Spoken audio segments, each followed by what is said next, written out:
Before installing the TOPGREENER TDODS5 120 occupancy vacancy sensor and dimmer, always turn off the power at the circuit breaker. Read the warnings and follow the NEC local code.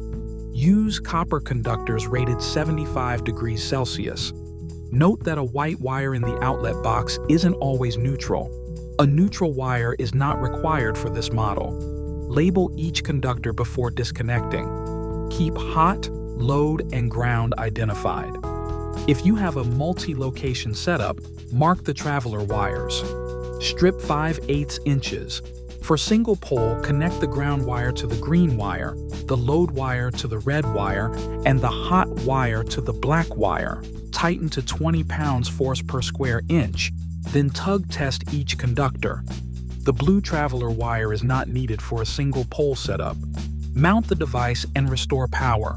For the first power up, allow for a 3-minute warm-up. The load may cycle during this period. Pop off the cover to set the time delay from 15 seconds to 30 minutes, the sensor range and the ambient light level so it only turns on when needed. Hold up and down for about 5 seconds to toggle modes. 2 flashes indicate vacancy mode, and 4 flashes means it's on occupancy mode. Tap up to turn on to the last level, tap down to turn off, or press and hold to dim. In occupancy, motion turns lights on and they turn off after your selected delay. In vacancy, the lights must be turned on manually, then they turn off automatically when the room is empty.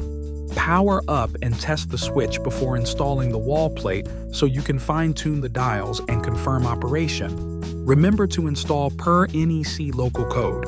A qualified electrician is recommended.